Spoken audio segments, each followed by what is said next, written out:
kita terlebih dahulu survei ke perusahaan-perusahaan. Kira-kira apa sih yang mereka butuhkan di bidang ilmu komunikasi itu? Kalau anak Sainscom tuh cocok jadi jubirnya, cocok jadi PR-nya yang menjadi apa istilahnya itu kepanjangan tangan pemerintah untuk mendeliver kebijakan-kebijakan itu. Mereka saling membutuhkan dan mereka punya kelebihan masing-masing.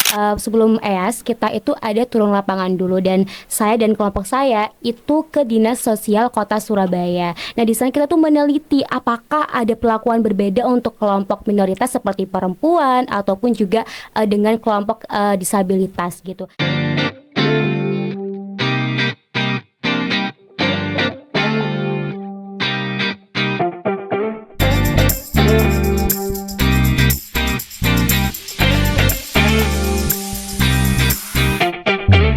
Halo Sobat Pembangunan, kembali lagi pada podcast Suara Pembangunan. Nah, balik lagi sama aku Jody Owen. Nah, pada episode kali ini kita akan membahas nih salah satu program studi yang sangat baru di ITS pastinya. Nah, prodi ini tuh adalah prodi yang sangat dipertanyakan nih buat banyak orang karena memang nama prodinya tuh sangat baru di telinga kita semua. Nah, untuk menjawab pertanyaan itu, kita sudah ada dua narasumber hebat nih kali ini, Sobat Suara Pembangunan. Ada Bu Alfi selaku dosen Sains Komunikasi dan juga Itsna selaku mahasiswa Sains Komunikasi. Apa kabarnya, Bu Alfi? Alhamdulillah sehat Mas Jody. Alhamdulillah sehat. Nah, kalau Itsna gimana Itsna? Alhamdulillah habis presentasi EAST Mas Jody. Waduh, habis presentasi Ada dosennya juga ini Oke. Gimana? Aman tadi presentasinya? Alhamdulillah aman banget. Alhamdulillah. Keren loh, aman. Mbak Isna ini salah satu mahasiswa kebanggaan Sains Komunikasi. Terima kasih banyak Bu Alfi. Alhamdulillah.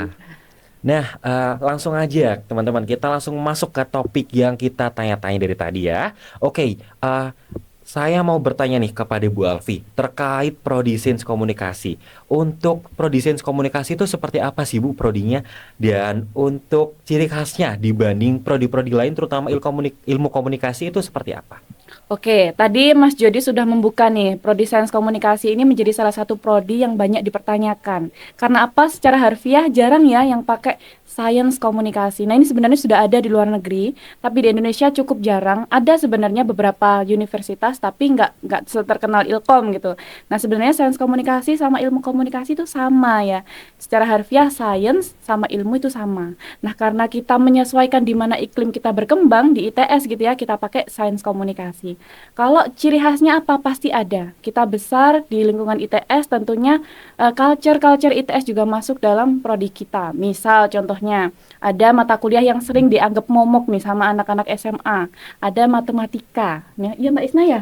Gimana Mbak Isna mata kuliah matematika Mbak Isna? Aduh gimana ya Bu ya, bener banget kita ada mata kuliah matematika yang jarang ada di prodi ilmu komunikasi universitas lainnya.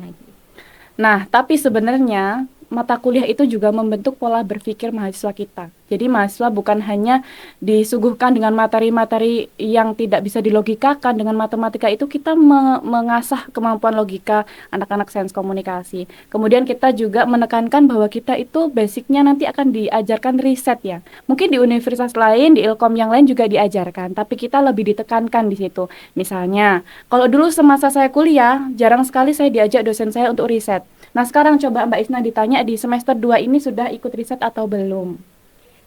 Jawabannya adalah sudah, salah satunya bersama dengan Ibu Alfi. Nah, itu teman-teman, jadi yang buat kita berbeda bukan hanya belajar di kelas, kita langsung terjun di lapangan, dan sinergi antara mahasiswa dan dosen itu sangat erat ya Mbak Isna ya. Jadi setiap kali dosennya disuruh bikin proposal, melakukan tridharma perguruan tinggi, kita selalu melibatkan mahasiswa kita. Nah, itu nantinya yang kita harapkan mahasiswa kita bukan hanya pintar masalah kognisi aja, tapi juga kemampuan praktikal di lapangannya. Begitu Mas Jody. Oke, sangat insightful banget ya Bu. Jujur, untuk aku yang memang program studi pembangunan itu sangat baru sekali nih. Dan untuk selanjutnya nih Bu, untuk sains komunikasi sendiri itu ngapain aja sih Bu? Untuk mahasiswanya, belajarnya seperti apa, tugas-tugasnya seperti apa, bahkan praktikumnya itu seperti apa kalau boleh tahu? Oke, baik. Jadi komunikasi itu nggak melulu soal anak-anak yang pintar ngomong aja. Jadi dalam komunikasi, cara kita berkomunikasi itu tidak hanya dengan mulut berbicara saja, tapi juga misalnya kita menyajikan gambar, mendesain gambar, kemudian menulis sebuah narasi, itu juga kemampuan yang kita asah di komunikasi. Jadi buat teman-teman yang merasa, aku kayaknya cocok nih di Ilkom, tapi aku nggak pintar ngomong, aku nggak pede banget, aku demam panggung, dan lain sebagainya, nggak apa-apa. Ada banyak cara untuk berkomunikasi, dan itu yang kita sampaikan di kelas-kelas Mas Jody. Nanti kita belajar public speaking, kita juga belajar cara menulis, seperti itu. Bahkan ada namanya fotografi juga nanti di semester-semester akhir, gitu sih. Kalau praktikumnya ya dari studi kasus, kemudian Mbak Isna juga habis terjun di lapangan ya tadi ya? Benar sekali, presentasi ES itu dari terjun ke lapangan. Kalau Mbak Isna boleh bercerita apa Mbak Isna? EAS-nya itu tentang apa tadi? Oke, jadi tadi itu EAS-nya, sebelum EAS kita itu ada turun lapangan dulu, dan saya dan kelompok saya itu ke Dinas Sosial Kota Surabaya. Nah, di sana kita tuh meneliti apakah ada perlakuan berbeda untuk kelompok minoritas seperti perempuan ataupun juga dengan kelompok disabilitas gitu. Tapi yang kita temukan di sana itu alhamdulillah tidak ada diskriminasi ataupun tidak ada sesuatu yang mengindikasi adanya pengucilan ataupun sesuatu yang spesial gitu, karena di sana itu disetarakan dan juga diadilkan untuk semuanya, seperti itu. Ya, jadi kalau teman-teman pengen kuliah di ITS tapi takut sama fisika, kimia, dan lain sebagainya, kita punya jurusan yang dikatakan sebagai sosialnya ITS gitu ya. Ada studi pembangunan, ada juga ilmu komunikasi gitu sih buat adik-adik SMA. Nggak apa-apa banget kalau mau di ITS tapi nggak pengen yang teknik-teknik gitu. Ada studi pembangunan dan ilmu komunikasi, sains komunikasi. Sains komunikasi. Wow. Ya.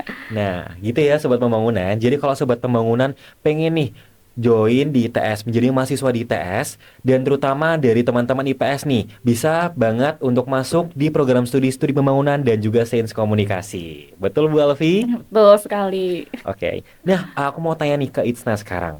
Setelah menjalani langsung nih, gimana pengalaman kamu itu untuk mengikuti pembelajaran di sains komunikasi ini? Apakah sudah sesuai dengan ekspektasi kamu? Jawaban yang pertama adalah sangat sesuai. Karena sebenarnya tuh Mas, jadi fun fact-nya juga, saya tuh dari SMK. Di mana SMK yang saya tekuni itu di bidang teknik. Jadi teknik tapi masuknya ke sosum gitu. Banyak banget yang mempertanyakan kayak kenapa sih harus sosum apalagi di ITS. Kan kalau ditanya kamu anak mana? Anak ITS teknik apa sih gitu kan. Nah, jawaban saya tuh selalu sains komunikasi, dan yang paling dipertanyakan itu apa sih sains komunikasi itu. Dan kalau saya tadi bilang adalah sangat sesuai, karena ekspektasi saya dari awal adalah sesuai dengan seperti yang saya jalani saat ini. Setiap minggunya presentasi, tapi juga nggak cuma presentasi soal ngomong, tapi gimana kita bisa memvisualisasikan dan bagaimana kita menyampaikan kepada audiens mengenai materi ataupun yang ingin kita sampaikan. Terus juga tentang bagaimana kita turun langsung ke lapangan, termasuk dengan bertemu dengan masyarakat ataupun dengan orang-orang penting. Karena yang paling saya sukai di sini tuh adalah bagaimana saya bisa terjun ke lapangan, bagaimana saya bisa memahami bahwa masyarakat itu membutuhkan pemerintah atau masyarakat juga membutuhkan sesuatu yang adil untuk mereka. Seperti itu Mas Jadi. Oke, berarti sangat-sangat sesuai ekspektasi ya, Sangat Itsna ya? sesuai sekali. Oke, thank you Itsna.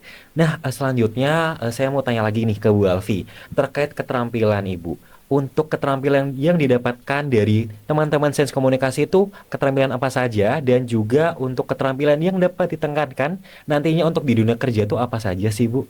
Oke, jadi setiap prodi itu punya diferensiasi. Misalnya Ilkom Uner, Ilkom ITS, Ilkom UPN, Ilkom Unesa, banyak ya. Tapi masing-masing dari kita itu punya diferensiasi masing-masing. Nah, kalau di sains komunikasi ITS ini, kita menekankan kemampuan riset ya. Jadi goalsnya nanti teman-teman bisa menjadi seorang researcher gitu. Researcher ketika mereka sudah lulus. Nah, ini kita pupuk mulai dari semester awal. Misalnya kita masukkan dalam program-program proyeknya dosen-dosen, kemudian juga terintegrasi dalam mata kuliah gitu ya. Kemudian yang kedua, media analis. Jadi kita diajarkan untuk menganalisis fenomena-fenomena di media sosial. Sekarang yang lagi hits apa misalnya? Ada isu apa, kita diskusikan bersama, tentunya menurut sudut pandang teori-teori ilmu komunikasi, sains komunikasi gitu ya. Nanti kita refleksikan bersama-sama, kira-kira nih dalam fenomena seperti ini kita harus gimana sebagai seorang scholars komunikasi begitu ya. Nantinya ke depan kita memprediksi kira-kira fenomena apa yang akan terjadi dan bagaimana peran kita sebagai seorang ilmu komunikasi gitu. Nah, gitu Mas.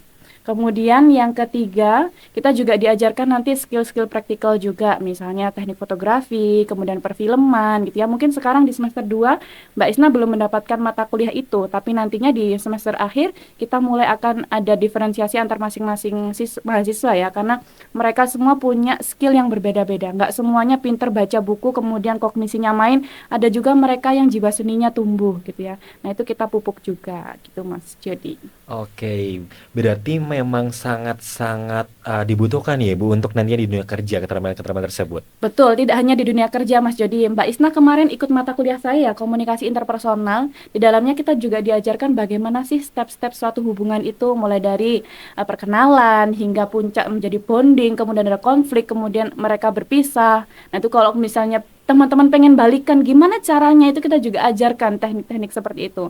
Jadi ketika kita belajar komunikasi itu ada banyak sekali step-step komunikasi ya, ada banyak sekali layer-layer komunikasi, misalnya komunikasi intrapersonal, itu bagaimana kita berkomunikasi dengan diri sendiri. Jadi misalnya teman-teman tahu apa Mbak Isna, kalau misalnya kita diem merenung, mediasi Iya, benar, mediasi. mediasi gitu, kita bertanya kepada diri kita sendiri atau kita berdoa misalnya ya. Kemudian layer berikutnya komunikasi interpersonal, dua orang gitu ya, misalnya kita dengan ibu kita dengan pacar kita dengan pasangan kita yang sudah dekat ya. Kemudian ada komunikasi kelompok, ada mata kuliah juga komunikasi kelompok, bagaimana memupuk suatu kelompok itu biar solid, biar win-win solution untuk semua anggota kelompok gitu ya. Kemudian ada komunikasi organisasi seperti yang tadi Mbak Isna habis EAS, itu diajarkan bagaimana dinamika suatu organisasi, bagaimana minoritas di suatu organisasi itu kita rangkul misalnya, atau gimana biar organisasi itu bisa mengakomodir kepentingan-kepentingan semua individu di bawahnya misalnya. Kemudian yang terakhir ada apa Mbak Isna? Komunikasi apa yang terakhir? Yang terakhir itu komunikasi massa. Betul sekali. Nah, oh nih untung Mbak Isna ingat ini ya, komunikasi apa nih? Komunikasi massa begitu ya. Jadi bagaimana media massa itu memframing kejadian-kejadian yang sedang hit saat ini. Misalnya ya, presiden punya agenda apa gitu ya. Bagaimana media ini menampilkan kegiatan presiden. Kemudian misalnya ada masyarakat sedang digusur atau di apa gitu ya. Bagaimana media menarasikan kejadian tersebut.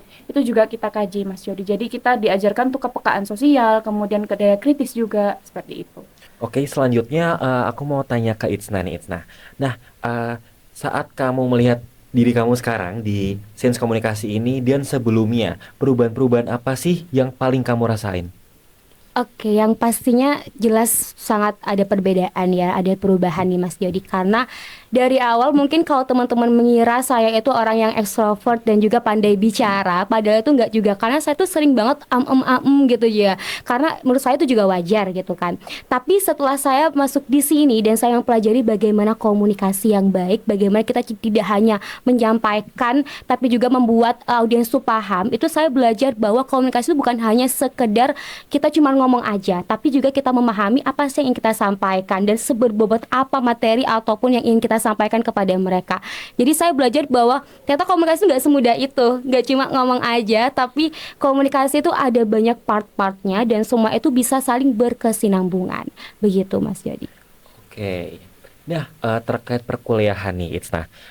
Di ITS ini kan banyak banget nih organisasi dan juga kepanitiaan. Boleh dong diceritakan pengalaman-pengalaman kamu yang pernah mengikuti nih kepanitiaan ataupun organisasi di ITS itu seperti apa sih?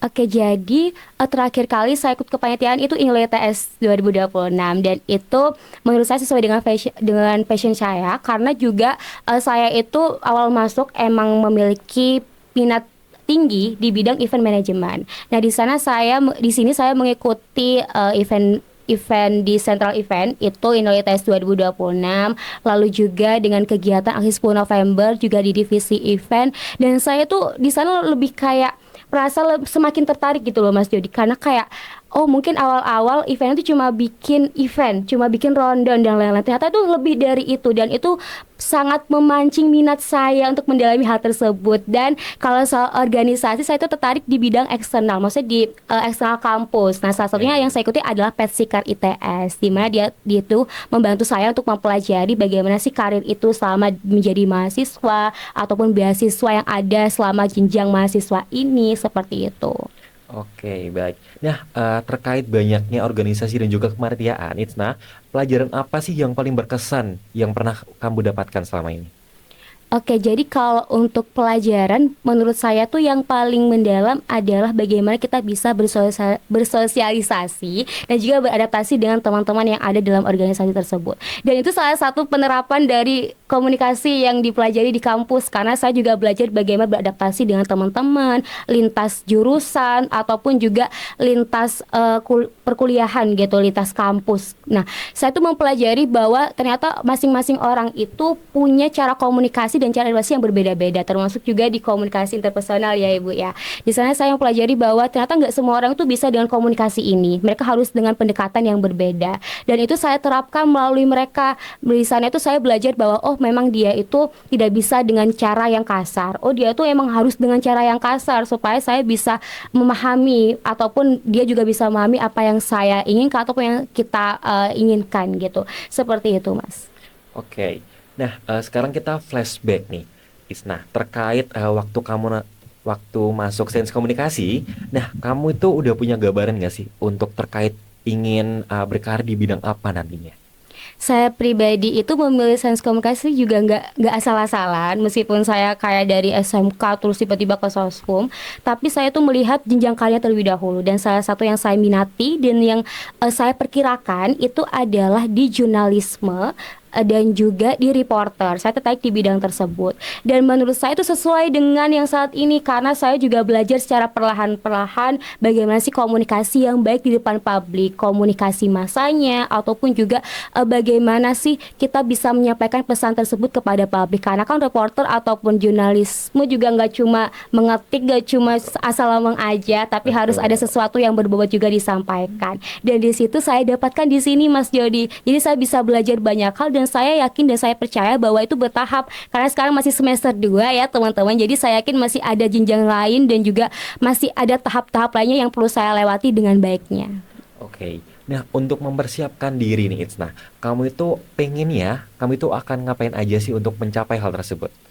Oke, saya pribadi itu pengennya tentunya fokus ke akademik, karena saya percaya akademik itu sangat-sangat membantu saya terutama dalam hal-hal teori ataupun praktik. Nah, yang kedua saya itu berminat di bidang perlombaan, Mas. Jadi saya menyukai perlombaan yang membantu saya untuk bisa mencapai hal tersebut. Contohnya bisa dengan esai ataupun yang terakhir itu saya mengikuti lomba radio announcer gitu. Nah, ataupun juga dengan kegiatan non akademik lainnya seperti organisasi maupun kepanitiaan. Nah, saya pribadi itu memiliki target yang ketiga itu adalah magang. Jadi internship gitu di bidang di perusahaan yang bergerak di bidang media, karena menurut saya itu relevan dengan apa yang saya minati, yakni di bidang reporter maupun jurnalisme. Oke, terima kasih Itsna. Nah, sekarang kita balik lagi nih ke Bu Elvi. Nah, kalau dari Bu Elvi sendiri, gimana sih Bu posisi dan juga peluang teman-teman sains komunikasi di tengah perkembangan zaman yang begitu cepat saat ini? Oke, baik Mas Jody, sebagaimana Mas Jody katakan tadi ya, sekarang kita tiba di era disrupsi ya, di mana sepersekian detik perubahan sudah banyak terjadi. Kita scroll media sosial satu kali tarikan aja udah ada hal baru. Nah, ini adalah suatu realitas yang sangat dinamis, dan bagaimana ilmu komunikasi itu bisa merespon itu ya, tentunya melalui kurikulum di dalamnya yang sering kali itu kita pakai studi kasus. Jadi setelah kita kasih materi, teman-teman kita kasih studi kasus, kemudian kita diskusikan, dipresentasikan, kemudian dianalisis bersama gitu ya. Nah, terkait pembentukan sains komunikasi ini, kita juga melalui proses yang panjang sebelum kita merumuskan terkait kurikulumnya. Kita terlebih dahulu survei ke perusahaan-perusahaan. Kira-kira apa sih yang mereka butuhkan di bidang ilmu komunikasi itu? Dan salah satu insight yang kita jadikan acuan adalah mereka butuh humas atau PR yang mereka jago di bidang data, analis data. Jadi bukan hanya PR yang pintar buat mendesain suatu program kemudian mendeliver ke publik, tapi juga mereka yang bisa mendesain berdasarkan data.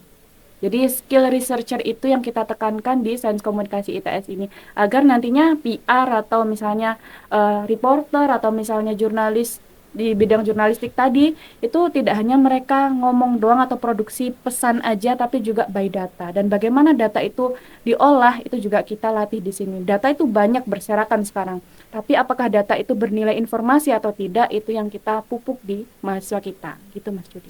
Oke. Nah, terkait waktu dulu Bu Alfi menjalani studi nih di ilmu komunikasi dan saat ini menjadi dosen sains komunikasi. Hal yang paling berbeda itu apa sih Bu kalau boleh tahu? Pertama, dari dosennya dan mahasiswanya juga beda ya. Kok dulu generasi milenial ini yang menjadi mahasiswa dengan gaya bicara yang berbeda, dengan culture yang berbeda, dengan style belajar yang berbeda. Sekarang generasi milenial ini sudah ngajar generasi baru Gen Z. Bagaimana mereka menggunakan AI misalnya, bagaimana mereka menggunakan bahasa tutur di kelas yang mungkin saja bagi generasi zaman dulu nggak cocok nih bahasa ini dibawa ke kelas. Tapi sekarang budaya sudah berubah, mahasiswanya berubah, dosennya juga berubah, kita perlu banyak apa istilahnya itu nyocokin gitu ya. Kalau wah sekarang udah nggak zaman kayak dulu lagi, misal tentang AI gitu ya. Saya berkali-kali menekankan pada mahasiswa, AI itu bukan suatu alat yang kita hindari atau kita haramkan ya. AI itu adalah tools yang kita manfaatkan untuk berlari lebih kencang. Jadi nggak apa-apa banget mahasiswa saya pakai AI, tapi dengan koridor tertentu. Misalnya, kalau penelitian misalnya, kita nggak boleh generate gambar, misalnya kayak gitu. Kita kasih aturan-aturan itu, kita kasih guidance untuk anak-anak, nggak apa-apa pakai AI, nanti sebatas ini aja ya. Ibarat kata kalau yang diharamkan pakai AI itu kan kayak kita beli baju di toko, kemudian kita pakai. Udah. Tapi yang kita harapkan AI itu seperti mesin jahit. Kita punya desainnya, kita punya kainnya, kita punya kemampuan menjahit, AI itu bantu kita jahit. Nah, kalau kita anti sama AI, kita masa mau pakai jarum jarum terus gitu dikit-dikit untuk menjahit, kita ketinggalan sama yang lain. Kita berusaha untuk beradaptasi dengan kemajuan teknologi yang dulu pada saat zaman saya kuliah nggak ada. Dulu saya kalau ngerjain tugas semuanya harus baca buku, baca koran, semuanya kayak gitu. Sekarang udah nggak zaman seperti itu. Kita manfaatkan lagi, bukan berarti buku udah nggak relevan ya, sangat relevan. Tapi ada banyak opsi-opsi yang bisa teman-teman mahasiswa gunakan dan itu saya rasa mempercepat perkembangan mahasiswa ini menjadi mahasiswa yang lebih kritis, mereka yang bertumbuh secara kognisi, praktikal seperti itu, Mas. Oke, baik. Nah, selama mendampingi mahasiswa sains komunikasi, Bu, pengalaman atau cerita menarik nih yang paling berkesan bagi Ibu itu apa, Bu? Yang paling menarik ya, setelah saya bergumul dengan mahasiswa sains komunikasi, ternyata mereka itu bikin mood saya tuh naik gitu. Misalnya nih ya, saya itu udah capek, lelah, letih gitu ya. Tiba-tiba saya harus ngajar di kelas. Kemudian teman-teman presentasi atau teman-teman saya kasih studi kasus. Nah, cara pandang mereka, studi kasus yang mereka bawa, mereka presentasi itu memberikan saya mood yang bagus gitu. Mereka ngasih saya insight-insight baru. Pandangan generasi milenial dan Gen Z tentunya berbeda dan itu membuat saya tidak hanya mahasiswa yang belajar tapi saya juga belajar. Banyak sekali saya belajar dari mahasiswa, misalnya apa gitu ya, mahasiswa ngucapin kata yang baru dan saya nggak tahu artinya. Contohnya dulu kalau Mas Jody, mungkin di kelasnya Mas Jody pernah ada kata culture ya. Iya. Saya nggak tahu culture itu apa, kok culture kita bicarain budaya tapi ada culture-nya. Saya nggak paham. Kayaknya anak-anak ini ada miskom dengan saya deh. Coba saya clarify ke mereka, oh ternyata culture yang mereka maksud itu adalah culture yang berbeda, bukan lagi culture dalam bahasa Inggris, tapi culture beneran bagi anak Gen Z. Itu saya belajar 2 tahun yang lalu lah, dan itu datangnya juga dari mahasiswa. Green flag, red flag, misalnya kayak gitu, bahasa-bahasa baru yang mungkin generasi saya tidak membaca di media sosial karena paparan kontennya berbeda. Tapi dengan saya berdiskusi dengan anak-anak ini, mahasiswa, saya terus bertumbuh. Sehingga kalau ngomong sama mereka itu nyambung. Itu sih yang membuat saya semangat mengajar anak Sainskom ya gitu. Anak studi pembangunan juga membuat saya semangat juga. Oke. Nah, buat sobat pembangunan yang belum tahu, kalau di Departemen Studi Pembangunan ini ada dua prodi ya, ada Studi Pembangunan dan juga Sains Komunikasi. Nah, menurut Bu Alfi nih, Bu, perbedaan mahasiswa Studi Pembangunan dan juga Sains Komunikasi itu seperti apa sih, Bu? Eh, Keduanya itu sama-sama memiliki kelebihan masing-masing ya. Kalau saya bicara itu studi pembangunan itu pemahamannya lebih utuh karena mereka eh, belajar terkait ekonomi, terkait sosial, terkait lingkungan, banyak hal yang mereka pelajari. Ibarat kata mereka tuh cocok jadi kepala pemerintahan gitu misalnya ya. Kalau anak Sainskom tuh cocok jadi jubirnya, cocok jadi PR-nya yang menjadi apa istilahnya itu kepanjangan tangan pemerintah untuk mendeliver kebijakan-kebijakan itu. Mereka saling membutuhkan dan mereka punya kelebihan masing-masing. Kalau untuk memahami suatu hal yang general ya, kebijakan gitu jago anak studi pembangunan. Tapi kalau masalah mendeliver kebijakan, kemudian bagaimana mengkampanyekan ke sosial gitu ya, itu anak Sainskom saya percaya punya kemampuan lebih. Jadi mereka itu bisa saling bersinergi sih antara departemen dalam satu departemen antara prodi studi pembangunan dan sains komunikasi gitu. Oke.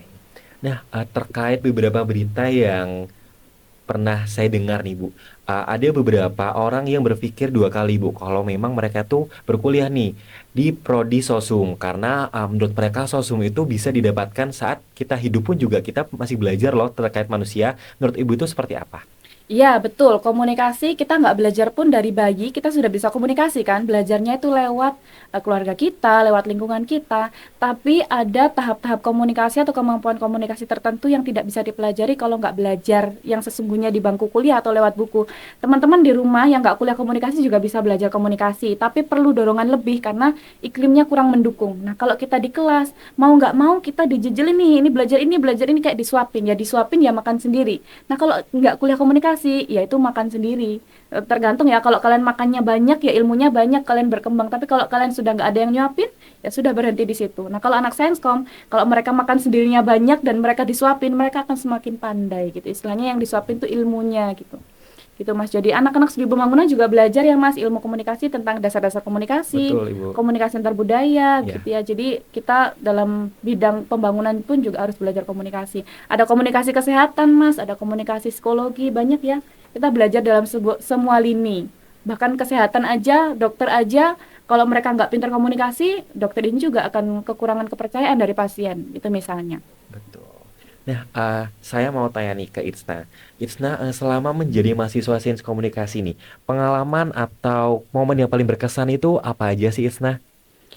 Jujur ini baru aja terjadi pengalaman menariknya Oke. karena di semester awal itu kan belum ada yang sampai ke turun lapangan. Nah tapi di semester yang kedua akhir ini ESI itu ada turun langsung ke lapangan. Jadi itu sangat-sangat pengalaman yang luar biasa sekali karena itu part yang ditunggu-tunggu gitu loh. Karena ngelihat anak studi bangunan pada turun lapangan jadi pengen. Nah waktu dikasih tugas tuh kayak semangat banget karena oh my god ini bisa turun lapangan langsung. Dan itu sempet bingung kan, di mana sih kita harus turun lapangan apalagi dapat kategori yang dinas pemerintahan. Nah itu prosesnya juga cukup panjang untuk sampai di tempat itu karena kan dinas nggak semudah itu ya Mas Iya, buat betul. dimasukin. Jadi waktu masuk ke sana alhamdulillah bisa diterima dengan baik, malah mereka tuh welcome banget, bahkan kayak mereka tuh kayak langsung menerima gitu loh. Oh anak kita ITS ya, ayo ayo masuk masuk, terus langsung diwawancari. Bahkan mereka tuh langsung kayak kita bukan mengarahkan atau gimana, tapi mereka tuh kayak oh butuh berapa 3 orang, oh gini gini, jadi kayak langsung banget dan wawancaranya pun juga berjalan dengan lancar. Itu pertama kali bagi saya turun langsung ke lapangan waktu di kuliah ini dan bisa ketemu langsung sama mereka, wawancara sama mereka dengan tim saya,